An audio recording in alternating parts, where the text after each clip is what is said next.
Hi, everybody. Good afternoon. On behalf of ACRO, welcome in. We're so excited to have you guys. We have a great presentation in line for you. We're just going to give folks a couple seconds to enter our virtual meeting room and we'll get started. But in the meantime, welcome in. It's exciting to see so many people. I love watching the participant number go up because, virtually it feels like sometimes it feels a little bit more difficult to be and feel like you're in the same room as those folks. So good to see folks coming in. To those of you guys just joining, welcome in. We'll get started in just a second here. Just a minute. Seem to have lost you.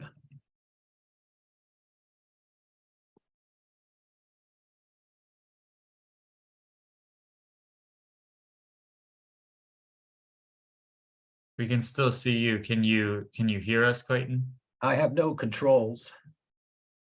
It looks like the screen got switched. Do you want to try just stopping your share and then restarting? I'm looking for it. I can't find it. Oh, maybe it got hidden behind something then. I'm looking.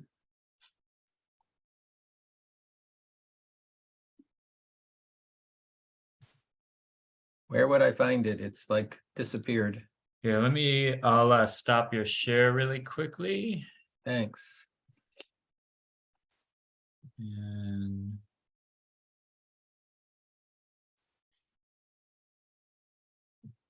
all right. Okay, that's better.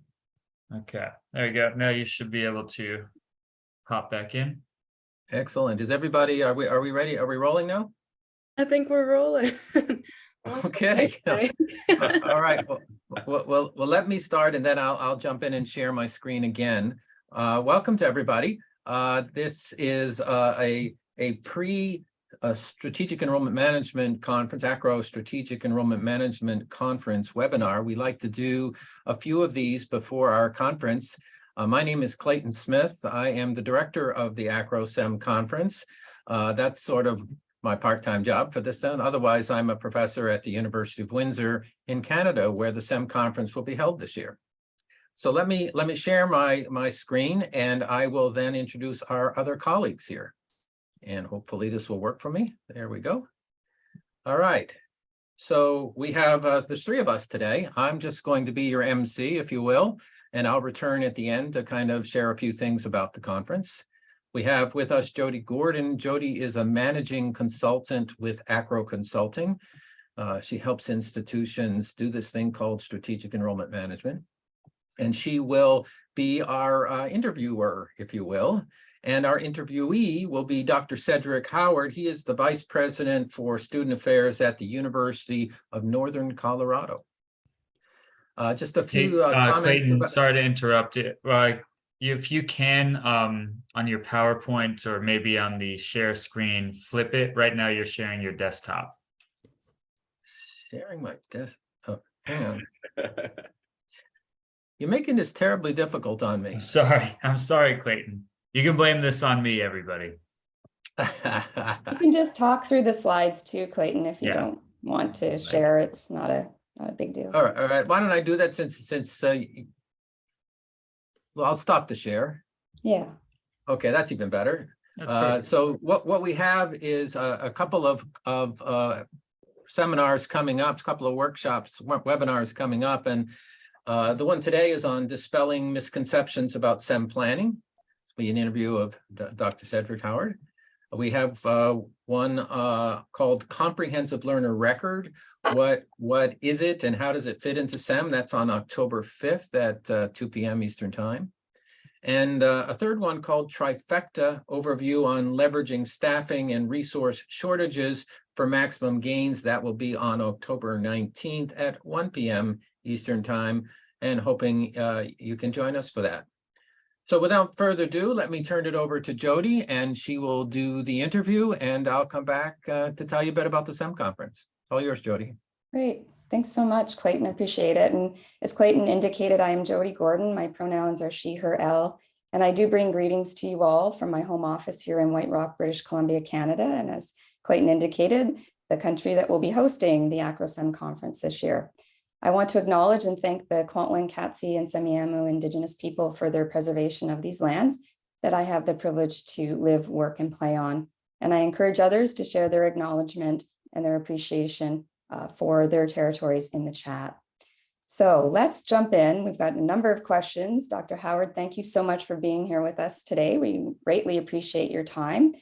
And we want to talk with you today to do some myth busting about SEM planning. So to start, perhaps you could tell us a little bit more about your own experiences in developing a SEM plan, both as a senior enrollment officer at several institutions you've worked at, but you've also worked and continue to work also as a senior consultant for ACRO. So you've been helping your peers develop SEM plans at their institutions. So let's begin there. Thank you, Jody. Also, thank you, Clayton, for the very warm introductions to my colleagues. Welcome. I'm Cedric Howard, and I serve as the Vice President for Student Affairs and Enrollment Services at the University of Northern Colorado. I've been in this profession now for 26 years, 21 of which I've served as a senior enrollment manager at various institutions. I've been very fortunate to implement successfully 4 SEMS plans at 4 different institutions. And for the past 5 years, I've served as a peer consultant and senior consultant with ACRO, working with institutions from New York, Washington State, Minnesota, Colorado, Pennsylvania, Georgia to develop SEMS plan and marketing plans. This past year, I served as the co-chair along with Jody of the SEMS Institute. And I'm currently serving as the capstone coordinator for ACRO at SEN program. SEN is a year-long SEMS training for emerging enrollment managers. And so if you have an interest of doing this, you're in an entry-level or mid-level profession, I would encourage you to participate in the SEN program. Terrific. So some very rich experience that we know you'll draw upon today in our discussion. So let's get started. Let's bust some myths about SEM planning. So often when we do speak with our colleagues about developing a SEM plan, a number of reasons why they just cannot engage in such work has certainly emerged in those conversations we've had. So today we'll unpack some of those reasons, and in the process, I hope that we'll dispel some of those myths about SEM planning. So first up, we often hear that campuses are just simply too busy to commit the time and the effort that SEM planning requires. So what do you say to your colleagues when they say that to you? I would say, especially on the heels of COVID, we can't afford not to SEMS plan, in part because the industry of higher education, especially enrollment management, has changed significantly. And I oftentimes communicate to my campus colleagues and colleagues across the country that your SEMS plan is really your operational plan to your strategic plan. It is not something that is an additional process. It is really something that links what you're doing on your campus to other campus planning activities, whether your facilities plan, your facilities master plan, your budget, your student affairs plan, housing plan. The SEMS plan for me is really the glue that holds everything together. It provides a sense of synergy. It is the connective tissue that allows you to accomplish those goals. And I think an important part of understanding SEMS planning is that when you look at SEMS planning, it is not in lieu of or in addition to. It is really to supplement the great work that has already been accomplished on your particular campus. It allows you to integrate those type of strategies and planning efforts into a seamless operation at an institutional level to get the greatest effect, where you're able to take your enrollment expectations, your academic planning, and align it with your budget and financial plans to make sure that you have a very vibrant, financially solvent institution.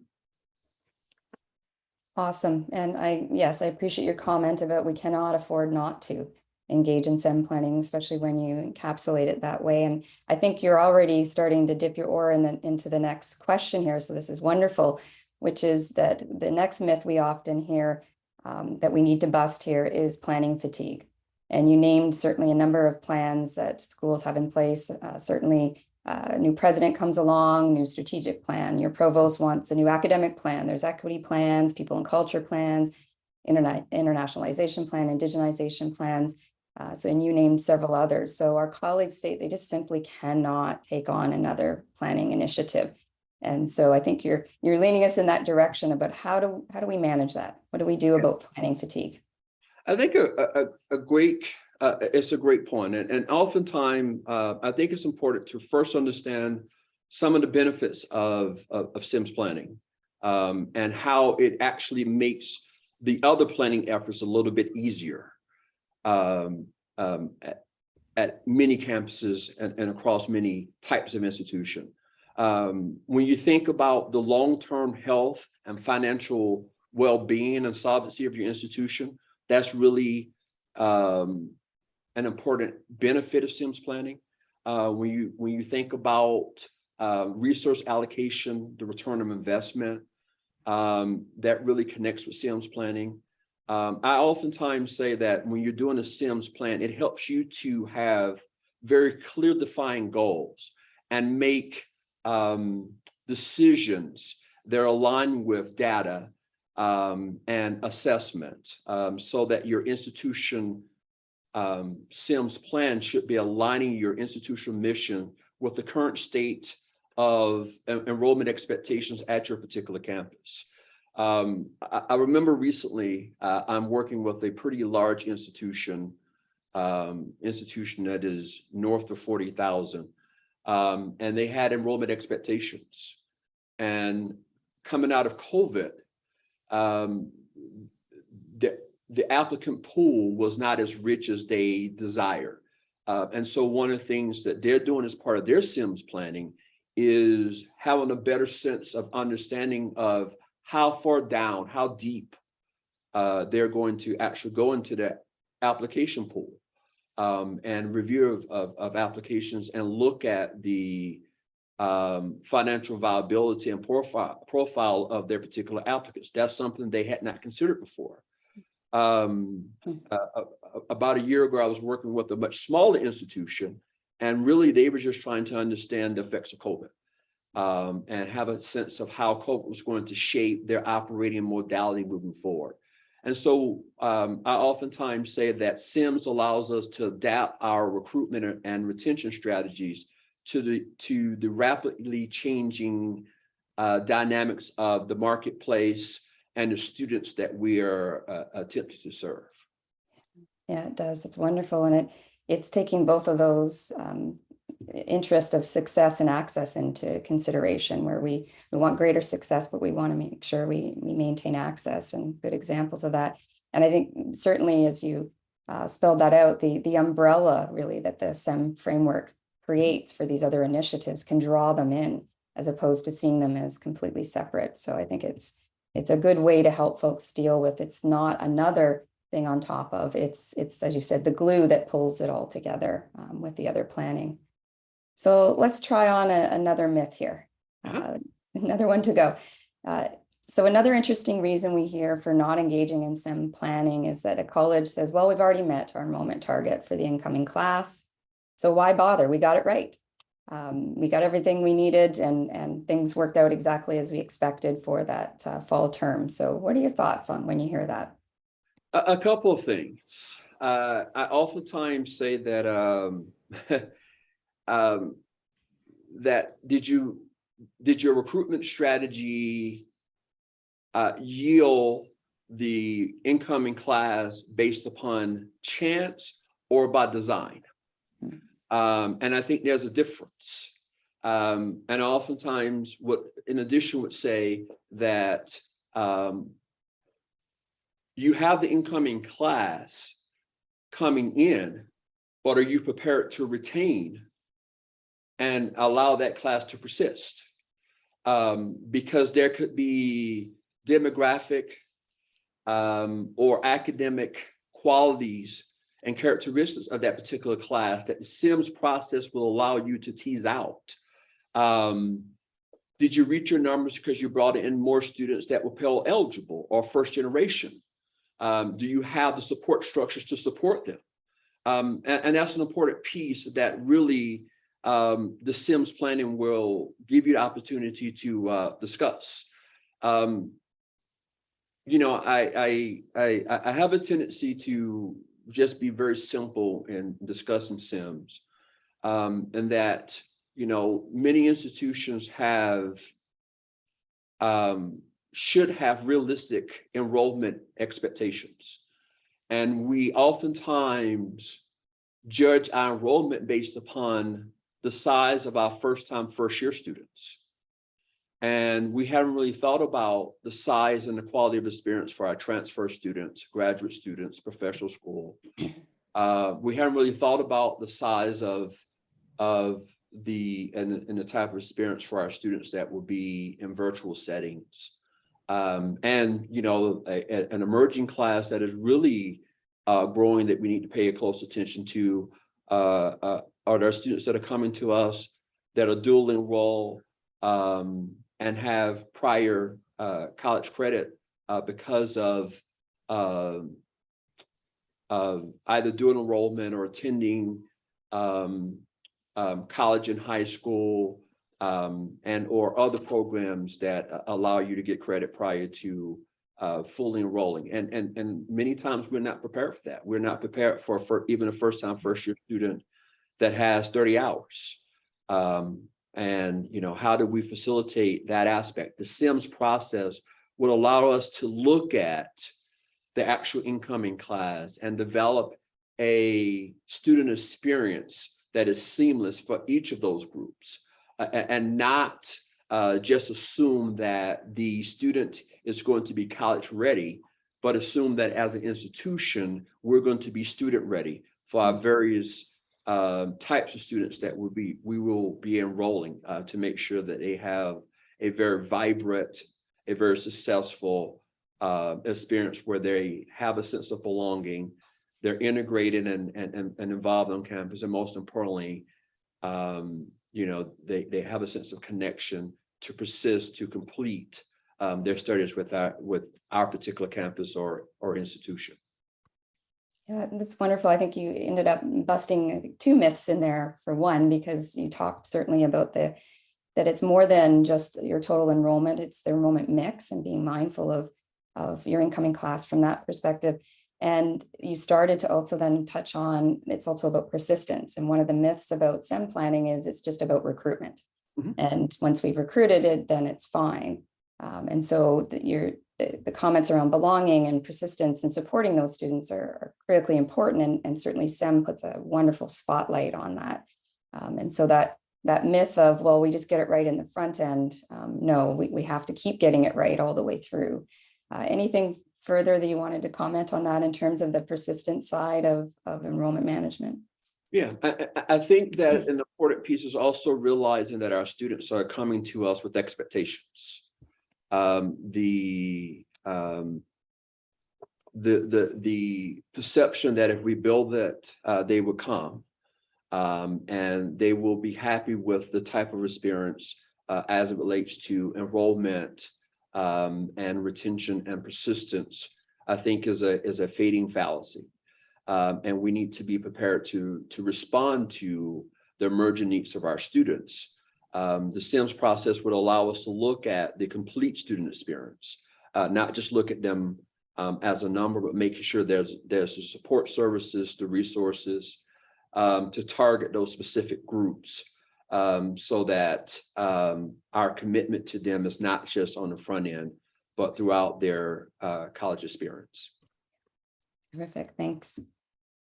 So another myth that we will often hear is that a college did engage in SEM planning, but in the end, they felt that it had no impact on their campus. It did that sit on the shelf and gain dust.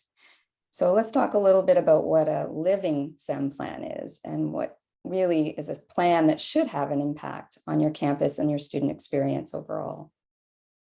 Yeah, I think an important piece is to make sure there's alignment between your SEM plan and your strategic plan. And I give an example of that I'm in my first year, completing my first year at my current institution. I actually came middle of last year. And we are in the second phase of a 5-year implementation of our strategic plan.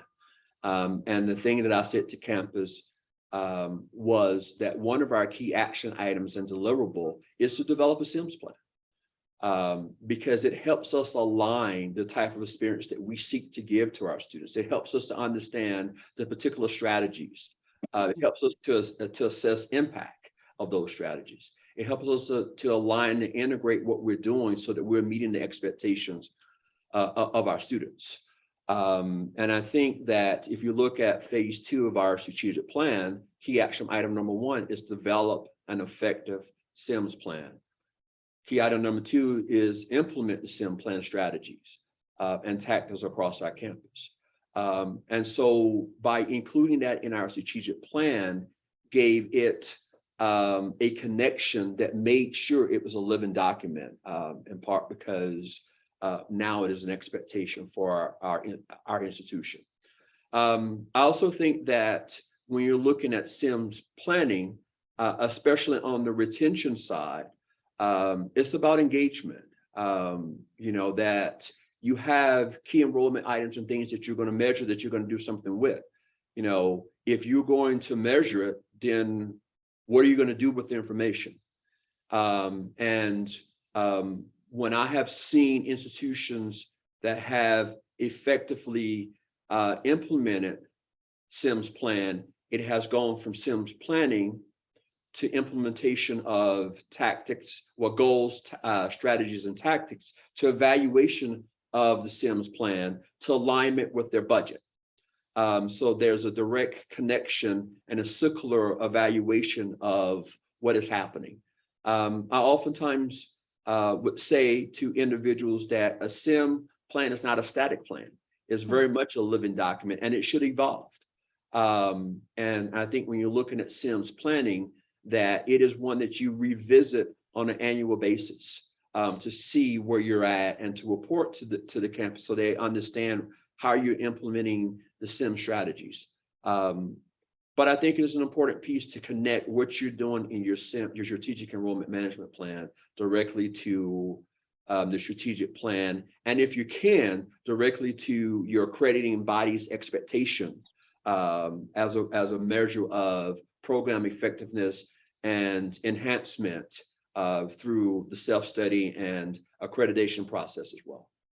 Yeah, fabulous. And we've accreditation processes, we've seen schools do some wonderful work in tying it to things like their guided pathways. We've seen it attached to initiatives like Achieving the Dream, where there is regular reporting out, regular implementation of strategies and tactics. And so that connection there back to that linking and extending that we talked about early really does keep the plan living and does continue to have impact on a campus. So let's turn our attention to schools that have made it through all these myths. They've managed to go and walk down this path, and they've created a living plan. Do you want to comment a little bit about then the importance of implementing and sustaining the plan? I think we were starting to touch on that in that last question. What are the best ingredients for implementing and sustaining your SEM plan? I think there are 4 things that I think are extremely important. And 5th that I think ties them all together. The very first thing in sustaining, implementing a SEMS plan is acknowledgement that the plan is successful, and celebrating through your campus structures. I think that's an important piece. Did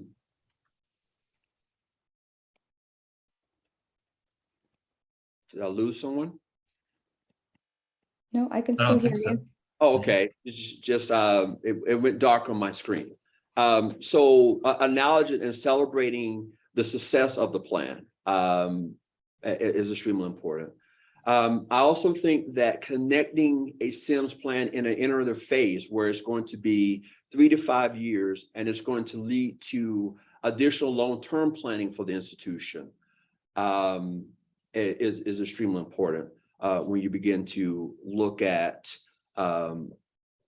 sustaining and implementing SEMS planning. And then I think the third thing is how do you use the SEMS plan to shape the culture and the ethos of your campus, where every level of your campus and your institution is involved and feel that they have a part of the vision, shared vision and development of a plan, I think is extremely important.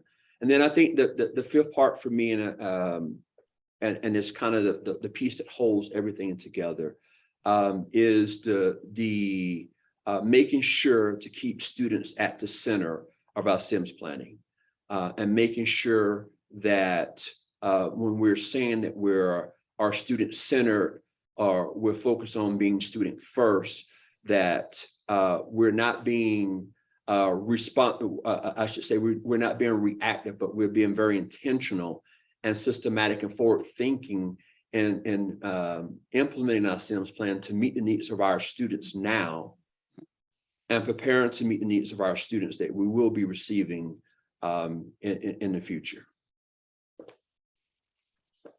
Do you want to just quickly run those again? There's a question saying that was there 4 or 5 there? I want to make sure. There were 4, and I was kind of talking off the cuff. So yeah, no, fair enough. Sorry. So I think the very first thing is celebrating. Yes. And making sure that you're celebrating what you do, how you do it, throughout the SEMS process. That is not that once we have arrived that we do just one huge celebration. Celebrate the successes along the way. I think a second component of that is making sure that the SEMS plan is iterative in its operation, that it is connected to a much larger planning process. So as I mentioned, we have a 10-year strategic plan that is broken up into 5 2-year iterations. And so I made sure to connect our SEMS plan and its development to phase 2, and it would be incorporated into phases 3, 4, and 5. So making sure that your SEMS plan is connected to the larger institutional planning and focus of the institution. I think the third component for me is making sure that there's alignment and it helps build relationships, and making sure those relationships are intentional, both within the campus and external to campus as it relates to stakeholders.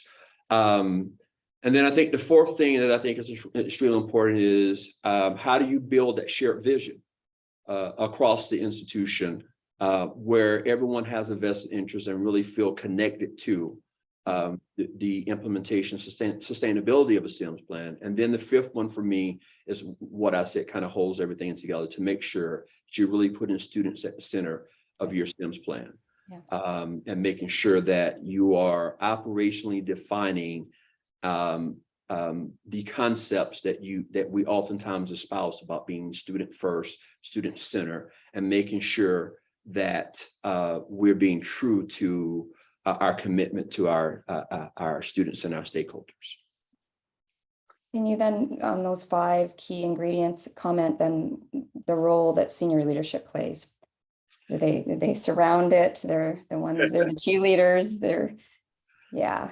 Yeah. So I've oftentimes say that your biggest champions are the members of your senior leadership team, and I think they're key components. I think that especially your chief enrollment manager and your chief academic officer should serve as the primary champions of the SEMS plan, in part because it really affects those 2 areas. And oftentimes you can have a third if it's separate. And the institutions I've served, enrollment services and student affairs, have been one unit. So, just thinking about it from that perspective. I also think that when you look at the investment in leadership, is make sure that your board is involved. One of the things that I did before launching the SEMS plan is in our board meeting in August, went over the SEMS process. how are we going to develop it? What are our outcomes? How are we going to assess it? And I had 6 bullets outlining the role that I want the Board of Trustees to play in implementation of our SEMS plan to make sure it's successful. So I think that when you really think about the leadership, especially senior leadership, your executive leadership, your Board of Trustees, they play a critical part in communicating the importance, alignment of resources, and they really serve as change agents and support of implementation, sustaining, and most importantly, the investment to make sure that the SEMS plan is successful. Thank you. Not sure if we had a technical glitch there, but hopefully it looks like we're all back. So I was turning it over to Clayton for him to give us a pause on the interview, and he had some information he wanted to share with those in attendance. And then you may also have a couple additional questions, Clayton, as well. Sure. Let me jump in if I might. Cedric, can I ask you a question? Would that Yes. be okay? Absolutely. Okay. So my question to you is a bit of a blue sky kind of a question, and you've talked you've talked like some of my colleagues do here in academia, and you talk about the theories and the concepts and the principles, and you've done a nice job with that. So thanks for that. But what I'd like you to do is to be a SEM practitioner right now, and I'd like you to tell us what is the most impactful thing that you have done in your career related to SEM. Tell us a story. Oh my. I think the most impactful thing for me as a part of my career, I worked at an institution that implemented SEMS plan, and the institution desired to increase first gen students, students from lower socioeconomic class. They define by Pell eligible, and the ethnic diversity of our particular institution. When I got there, the student population had about 8% of students that identified as students of color. Pell eligible was right around 18–19%. And first gen was less than 10%. The thing that I, in developing the SEMS plan, it was really engaging in conversation with our particular campus to actually implement it. And there's a couple of things that I think really bode well. So by the time I departed, about 40% of our incoming class were people of color. We had enrolled the top 4 largest classes in our history. There was not a equity gap between our students of color and our non-students of color and our non-URM students. The incoming class was roughly 35% first generation, and our Pell eligible was right around, on a given year, 40 to 45%. So we were able to reach those goals. There was a couple of things that I think that was helpful to me that I think is beneficial to practitioner. We were able to adapt our recruitment and retention strategies to meet the market and to meet the needs of our students. And so as we went into various markets, we developed strategies that met the needs of those students in those particular recruitment markets. And we communicated those same expectations as part of our retention and persistence strategy. That was an important piece.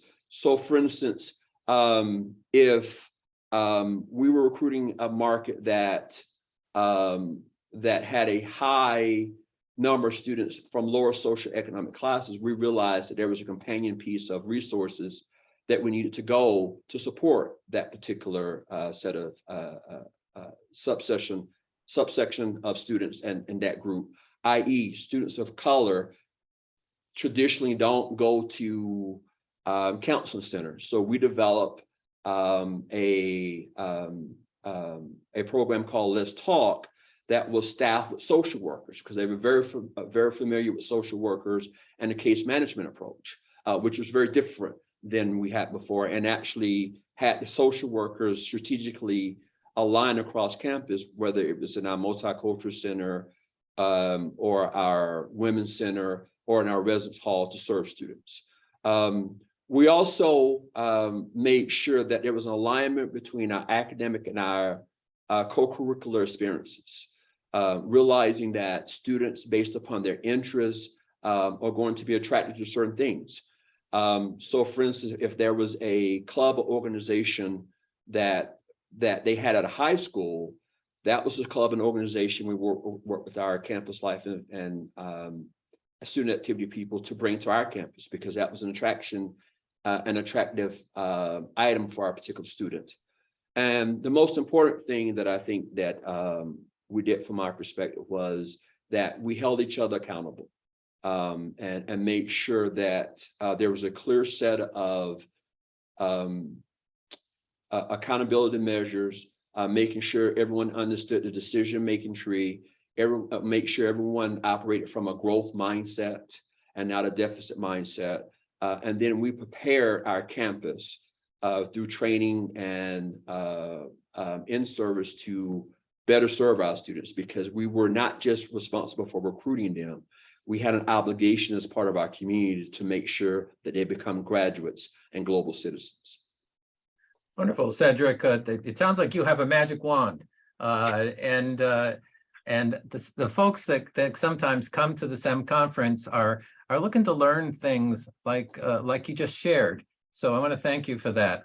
I'm going to turn it back to Jody, because I know she has some questions from our audience, if you will. And so let's jump into those. Sure. Thanks, Clayton. So Cedric, we often face when we're SEM planning these bold, big, hairy, audacious goals out into the future. We'll have sometimes, not to pick on presidents, but sometimes presidents say, we want to be 40,000 students by 2027. And we're currently 20,000.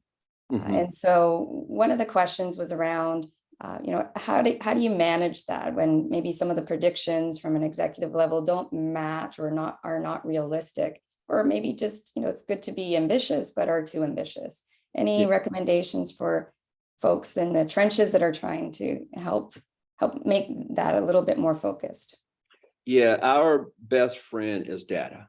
Mm-hmm. And oftentimes I say, to a president, my president, or when I'm working with the campus and we're meeting with the president as part of our ACRO visits, I say set realistic enrollment goals, and not projections.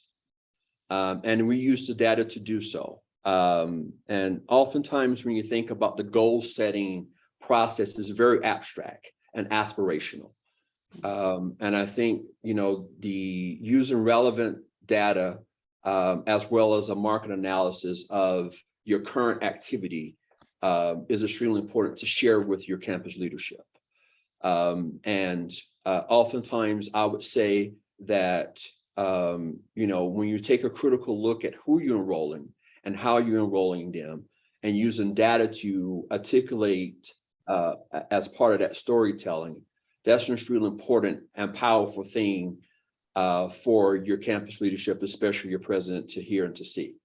And if you're going to have goals that are aspirational, you also have to communicate to them the resource allocation and commitment that would be required in order to reach those goals.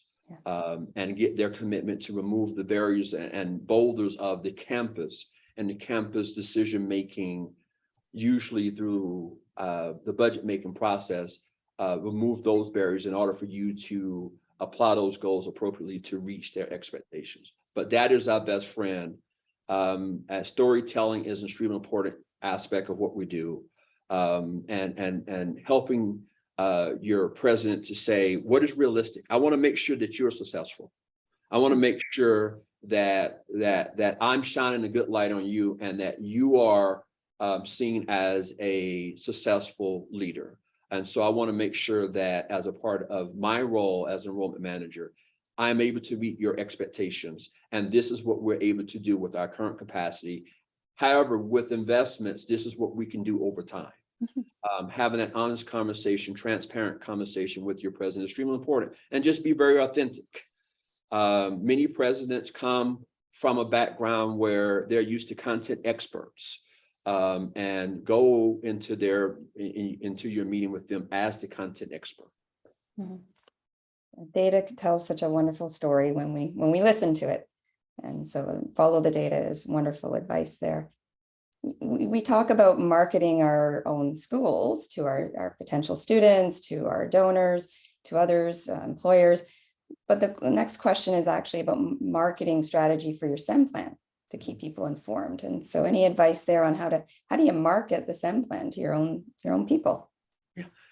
I oftentimes call it the SEMS marketing campaign. And I think that this is something that a strategy I learned very early on in my enrollment management career. Get with your marketing communications people of your institution and develop a marketing strategy for launching your SEMS process. And really celebrate the value and the contribution of the SEMS process.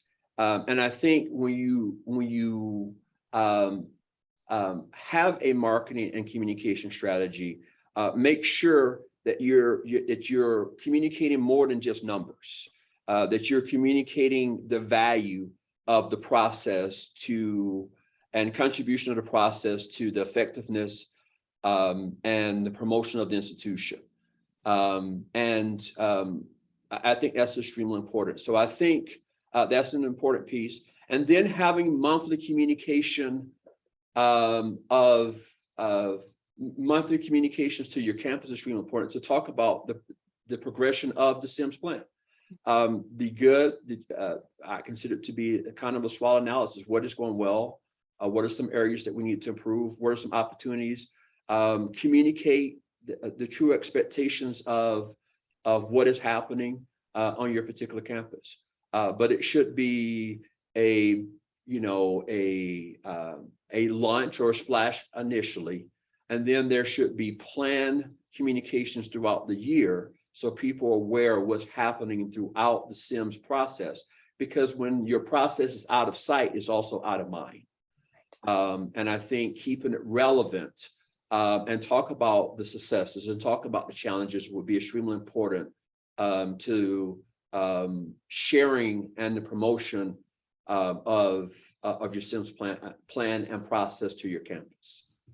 Yeah, wonderful. And I think you've definitely touched on another question that was related to a school that is launching their very first ever SEM plan. We hear that a lot, but also a very small college, and wanting advice on how to celebrate their SEM successes and keep people connected. And I think you've answered that as well in terms of how you've got to keep it in top of mind of people, but use your internal resources as support. The marketing people, I think, is a fabulous communications people.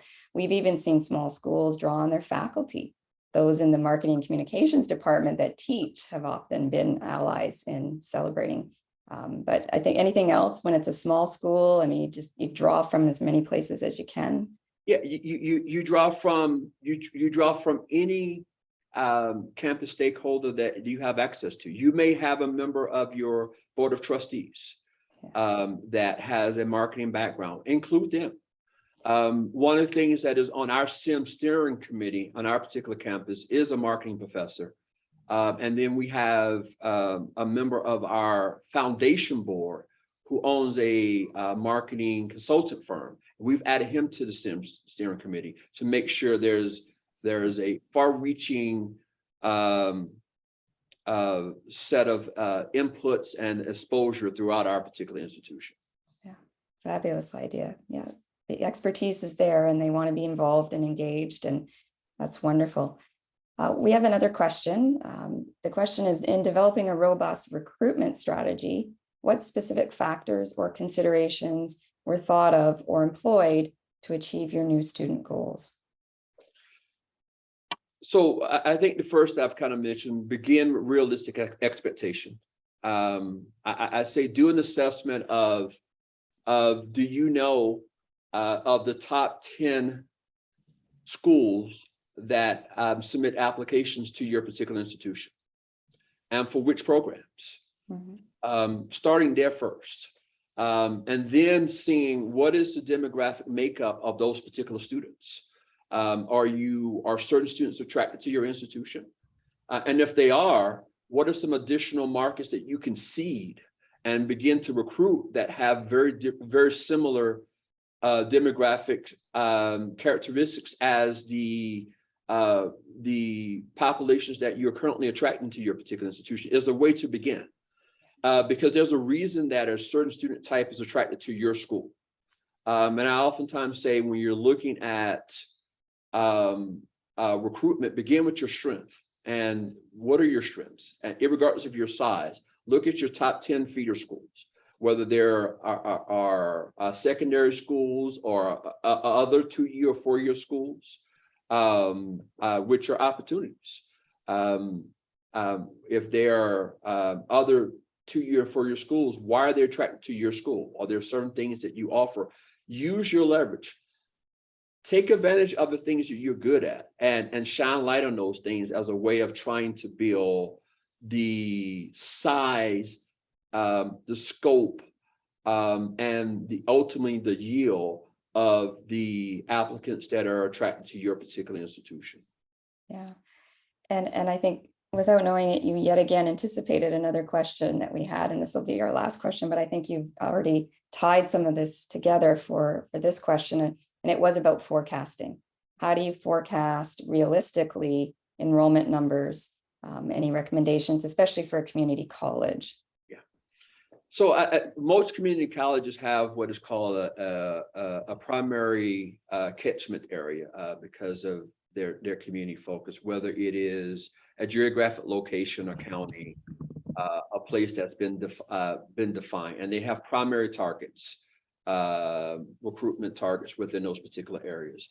And I think, just a simple way of using data to inform your strategies is what are the enrollment projections for the institutions, whether they're K through 12, or trade opportunities that you have access to.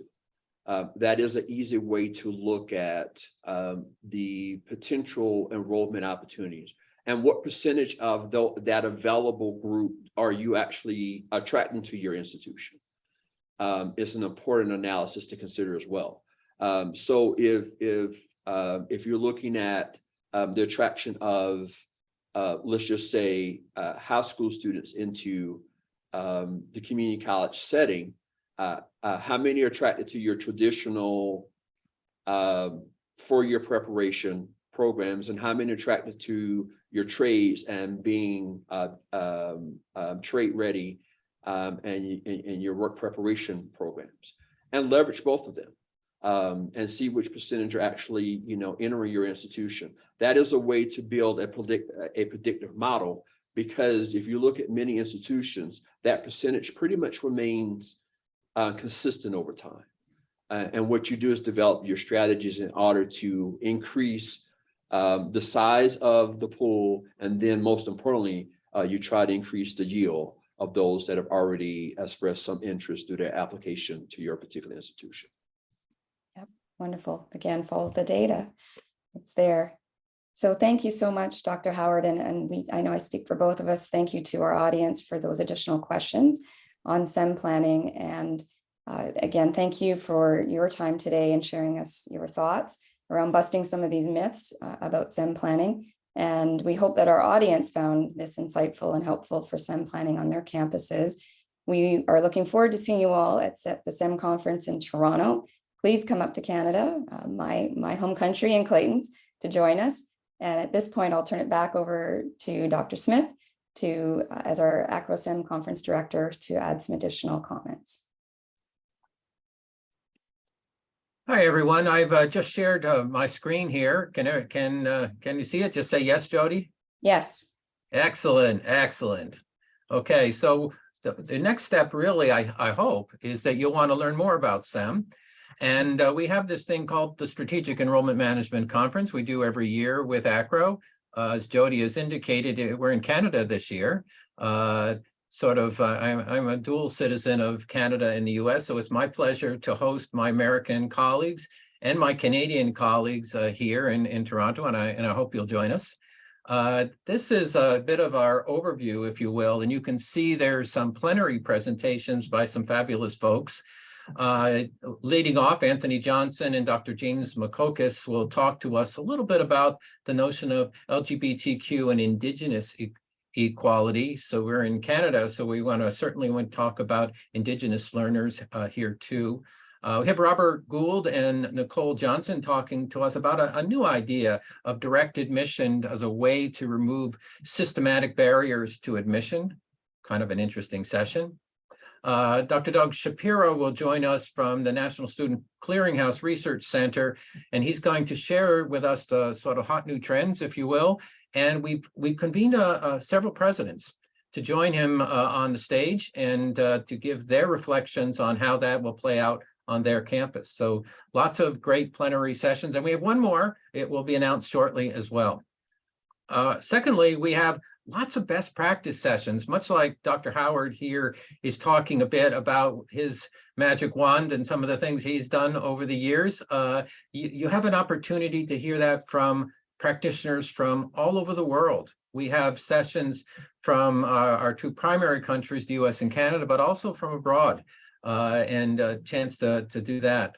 Some roundtables and forums, those are opportunities to really bring your ideas, your thoughts, your questions in a roundtable like discussion to dig deeper on some topics.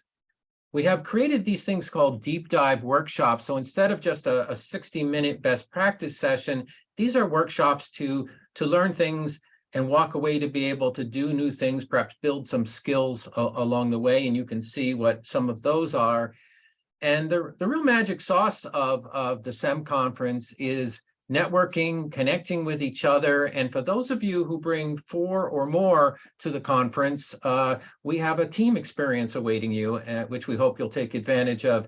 That's where you'll be assigned, if you will, a SEM expert, much like Dr. Howard and Jody Gordon and other colleagues that we have, who will work with you before the conference, during the conference, and after the conference to bring this whole notion of SEM to life.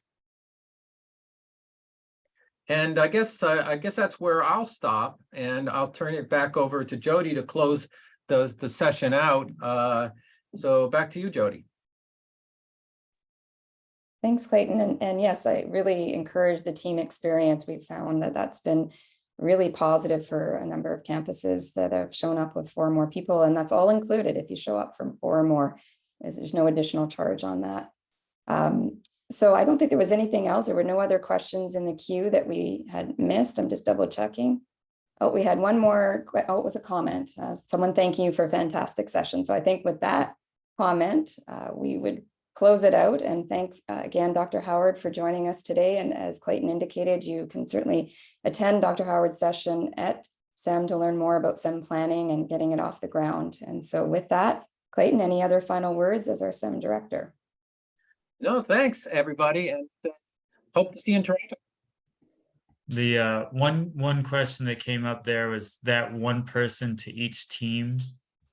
Just more of a clarification as far as I can jump in there.